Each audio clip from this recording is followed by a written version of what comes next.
Such was the first Foolsburg demagogue. Iona Trump was not in Foolsburg when the terrible catastrophe befell his father.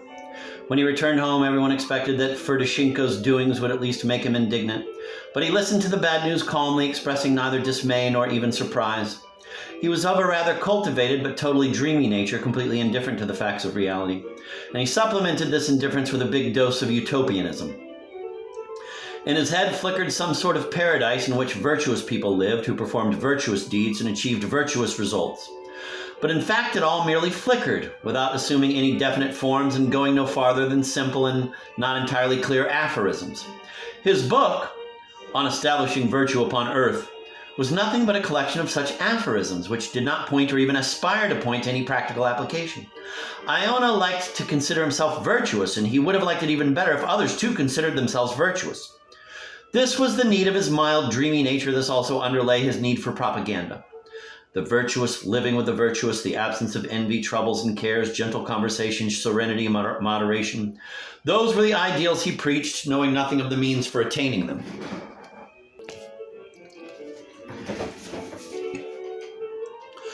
In spite of its vagueness, Trump's teaching acquired so many followers in Foolsburg that the mayor, Wartbearden, thought it not superfluous to be concerned about it. First, he ordered the book On Establishing Virtue Upon Earth and examined it. Then he summoned the author for examination. "I read this book of yours, Iona," he said, "and was driven to revulsion by the many villainies written in it." Iona seemed amazed. Wartbearden went on.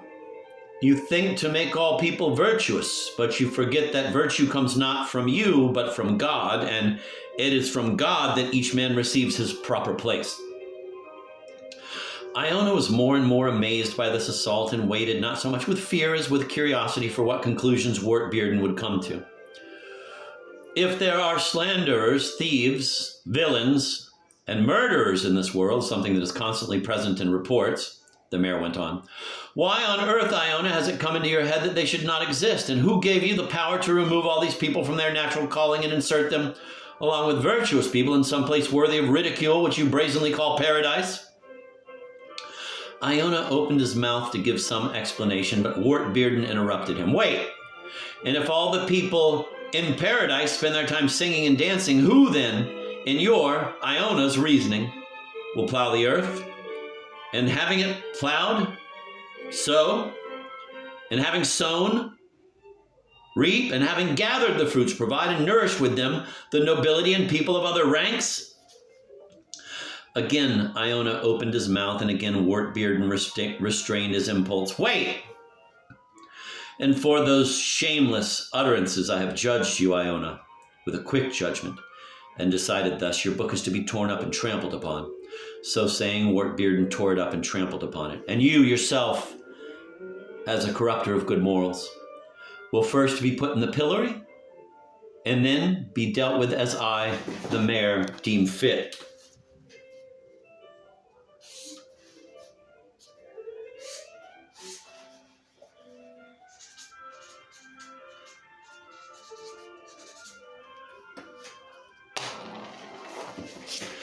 Thus, Iona Trump initiated the martyrology of Foolsburgian liberalism.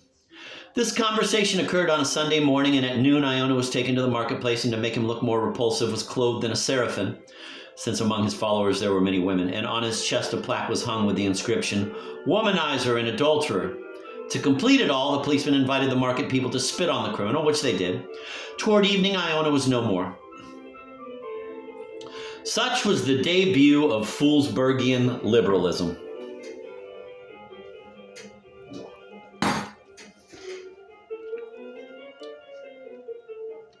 However, in spite of the failure, the evil passions did not die, but formed a tradition which passed in succession from generation to generation under all the subsequent mayors.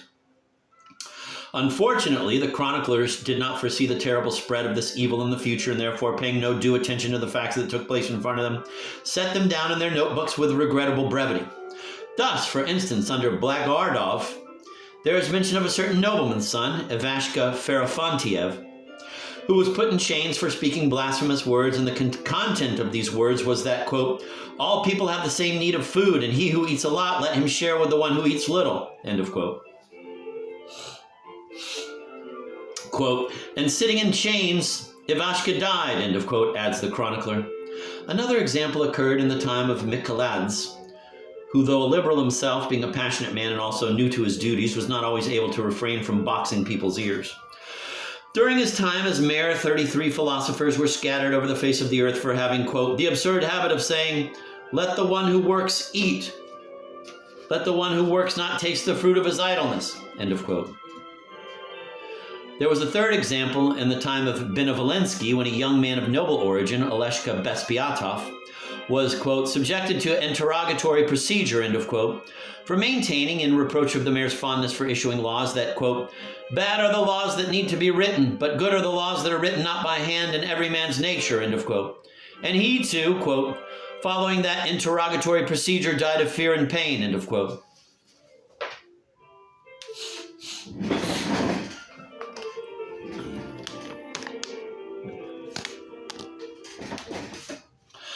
After Bespiatov, the liberal martyrology stopped for a time. Pustule and Ivanov were stupid. Duchariot was both stupid and also himself infected with liberalism.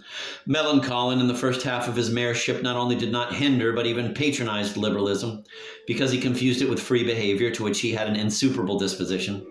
Only later, when blessed Paramosha and the holy fool Aksenyushka took the reins of government in their hands, was the liberal martyrology reinitiated in the person of the teacher of calligraphy, Lincoln, whose doctrine, as we know, was that, quote, all of us, men and brutes, will die and go to the devil's dam, end of quote. Along with Lincoln, two very famous philosophers of the time, Funich and Mierzmitsky, all but got themselves into a scrape, but thought better of it just in time and began, together with Melanchthon, to be present at the, quote, ravishments, end of quote.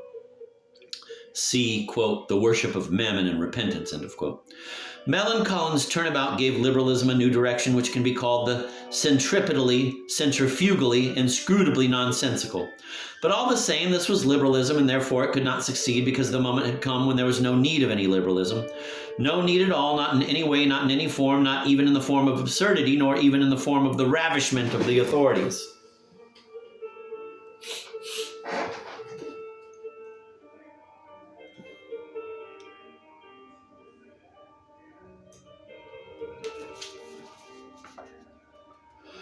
The ravishment of the authorities. What does that mean? It means such ravishment as at the same time allows for the possibility of non-ravishment. And from that to revolution is one step. Once the mayor Sullen Grumble came into office, liberalism in Foolsburg ceased entirely and the martyrology was never renewed. Quote, being burdened with bodily exertions beyond measure, end of quote, says the chronicler. Quote, the Foolsburgers were so tired that they could think of nothing except how to straighten their toil-bent bodies, end of quote. Thus it went on all the while Sullen Grumble was destroying the old town and struggling with the river. But as the new town neared completion, the bodily exertions diminished, and along with leisure, the flame of treason began to smolder under the ashes.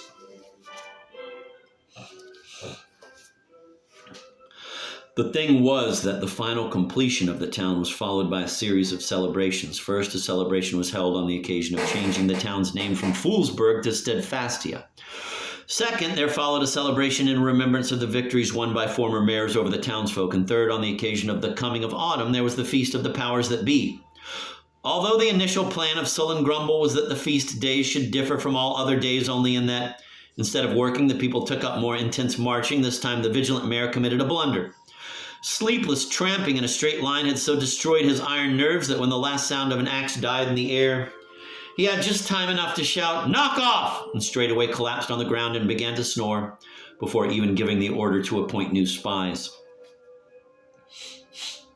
The exhausted, maligned, and annihilated Foolsburgers, after a long interval, breathed freely for the first time. They looked at each other and suddenly felt ashamed. They did not understand what precisely had happened around them, but they felt that the air was filled with foul language. It was no longer possible to breathe this air. Did they have a history? Were there moments in this history when they had been able to manifest their independence? They did not remember any. They remembered only that they had had Urus-Kugush Kilodebayevs, Blagardovs, Wartbeardens, and, to crown their disgrace, this terrible, this ignominious latrine scrubber. And they had all throttled them, gnawed them, torn them with their teeth. In the name of what? Blood rose in their chests, their breath stopped, their faces were distorted with wrath on remembering the ignominious idiot who came to them with an axe in his hand, no one knew from where, and with inscrutable impudence uttered a death sentence on the past, the present, and the future. And meanwhile, he lay motionless right in the hot sun and snored loudly. He was now in everyone's view. Everyone could freely look at him and ascertain that he was a genuine idiot and nothing else. While he destroyed, fought with elements, committed everything to fire and the sword, it could seem that in him something enormous was embodied, some all-vanquishing force which, regardless of its content, could strike one's imagination. Now, when he lay prostrate and exhausted, when his shameless gaze did not weigh on anybody, it was clear that this enormous, this all-vanquishing force was nothing but a boundless idiocy. No matter how intimidated their minds were, the need to free their souls from the obligation of penetrating the mysterious meaning of the phrase son of a gun was so strong that it changed their very view of Sullen Grumble's significance. This was already a significant step forward in the cause of untrustworthy elements. The latrine scrubber woke up, but his gaze no longer produced the same impression. He annoyed, but he did not frighten. The conviction that he was not a villain, but a simple idiot who marched straight ahead and did not see anything that was going on around him, gained more and more authority every day. This caused still greater annoyance, the thought that his marching was perpetual, that there was some power hidden in the idiot that froze people's minds, became unbearable. No one tried to suggest that the idiot could calm down or turn to better feelings, and that such a turn would make life possible and perhaps even peaceful. Not only peace, but even happiness itself seemed offensive and humiliating in view of this latrine scrubber, who had single-handedly destroyed a whole mass of thinking beings. He will give them some happiness. He will tell them, I devastated you and stupefied you, and now I will allow you to be happy. And they will listen to that talk imperturbably. They will avail themselves of his permission and be happy. Shame! But Sullen Grumble kept marching and kept looking straight ahead, not at all suspecting that evil passions were swarming under his very nose and untrustworthy elements were surfacing almost before his eyes. On the example of all benevolent benefactors, he saw only one thing: that the thought that had been ripening for so long in his calloused head had finally been realized, that he truly owned a straight line and could march along it as much as he liked. And whether in the path of that line there was anything living, and whether that living thing was able to feel, to think, to rejoice, to suffer, whether it was finally capable of turning from, quote, the trustworthy, end of quote, into, quote, the untrustworthy, end of quote, all that was not even a question for him. The vexation was growing stronger because the Foolsburgers were still obliged to execute all the tangled formalities introduced by Sullen Grumble. They cleaned themselves up, tightened their belts, went through all the arenas, formed into squares, went off to various works, and so on. Every moment seemed suited to becoming free, and every moment seemed premature. There were constant night discussions. Here and there occurred isolated cases of violated discipline, but it was all somehow so uncoordinated that it could, in the very slowness of the process, arouse suspicion even in such a confirmed idiot as Sullen Grumble.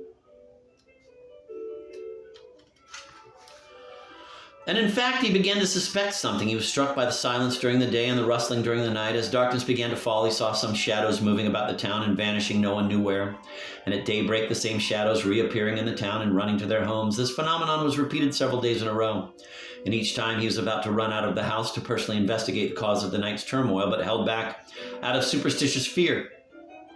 As a true latrine scrubber, he was afraid of devils and witches. And then one day an order appeared in all the settlement units announcing the appointment of spies. This was the drop that made the cup overflow. But here I must confess that the notebooks containing the details of this affair have been lost, no one knows where. Therefore, I must limit myself to telling the denouement of this history, and that only owing to the accidental survival of one page where it is described.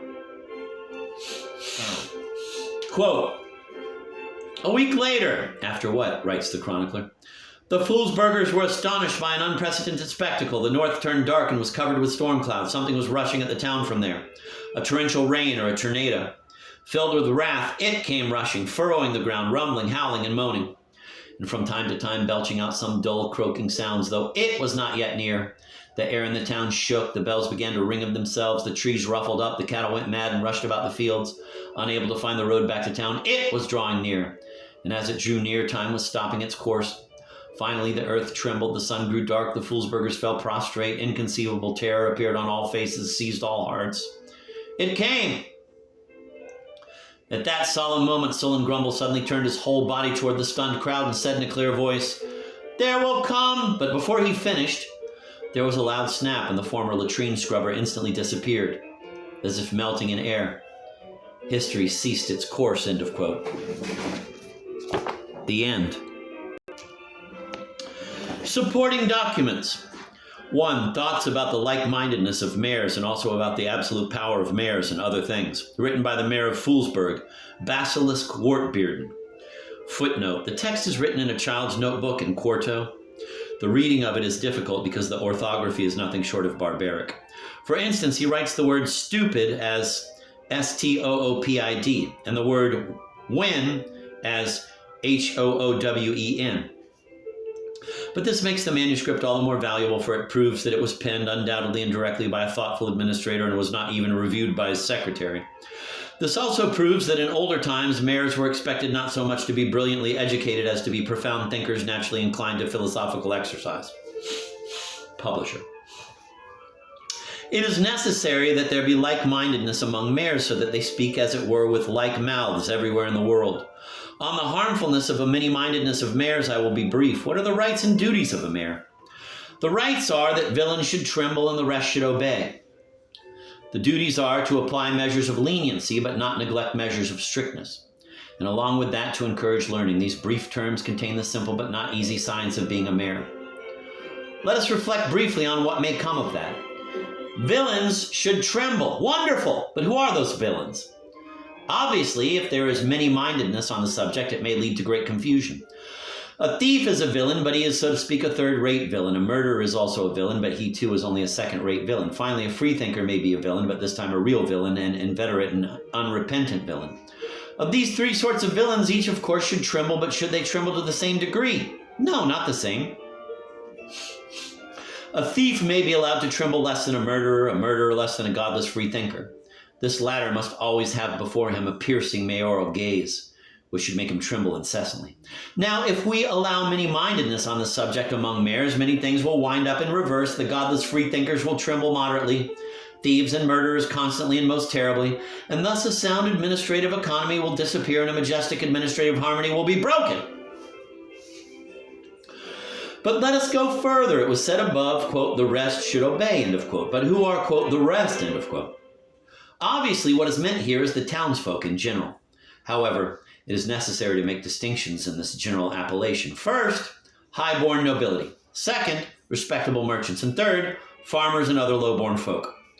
Though it is unquestionable that each of these three sorts of townfolk should obey, it is also impossible to deny that each can do it in his own special way. For instance, a gentleman obeys nobly and offers reasons casually. A merchant obeys readily and offers bread and salt. Finally, low-born folk obey simply and feeling guilty, repent and ask forgiveness. What will happen if a mayor does not enter into these nuances, particularly if he allows low-born folk to offer reasons? It is terrible to say, but I fear that the many-mindedness of mayors might have consequences that would be not only harmful, but also difficult to set right. I have heard the following story. A preoccupied mayor went into a cafe, asked for a glass of vodka, and on receiving his order along with some copper change, swallowed the coins and poured the vodka into his pocket. I fully believe the story because given a mayor's preoccupations, such calamitous confusions are quite possible, but for all that I cannot help saying, thus mayors must be very careful in regard to their own actions.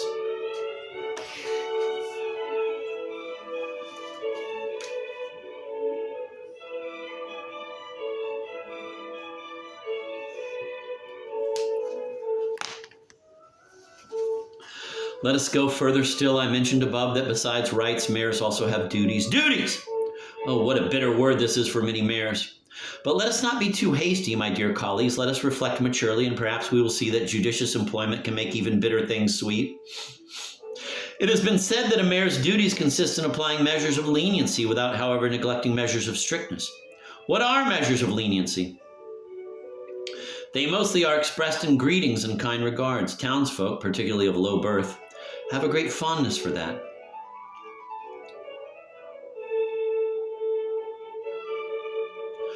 But it is necessary that a mayor wear a uniform, have an open expression and a benevolent gaze. A smile playing on his lips is also not out of place. It has happened more than once that wearing such a triumphant look, I came out to the crowds of inhabitants. And when I cried in a sonorous and pleasant voice, "Greetings, lads!" my word of honor, there would be few among them who, at my first affable gesture, were not ready to throw themselves into the water and drown as long as it would earn them my benevolent approval. Of course, I never asked for that, but I confess to see such readiness on all faces always made me happy. Such are the measures of leniency. As for the measures of strictness, they are quite well known to everyone, even if they have not been in the cadet corps. Therefore, I will not enlarge upon them, but will proceed directly to the way of applying both measures. First of all, I will observe that a mayor should never act otherwise than by way of measures. His every action is not an action, but a measure. His affable look, his benevolent gaze are as much measures of inner politics as his flogging.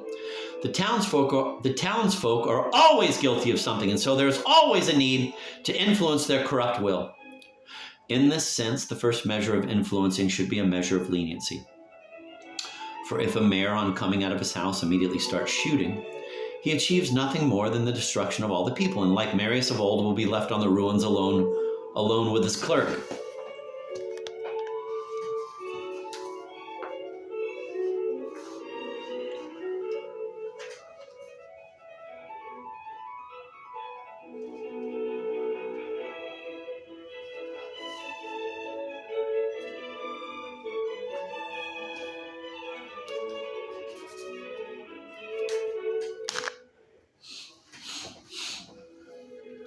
Thus, having first applied a measure of leniency, the mayor should note well whether it has borne the proper fruit, and when he has made sure that it has, he may go home.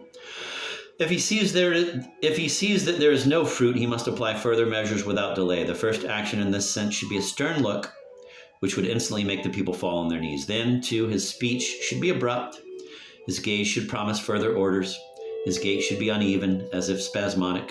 But if the crowd remains stubborn, even despite that, he must suddenly make a rush at them, snatch one or two persons who are designated as instigators, and stepping away from the rioters, immediately deal with them. If even that should prove insufficient, he must separate every 10th man from the crowd, recognize them as instigators, and deal with them like the first ones.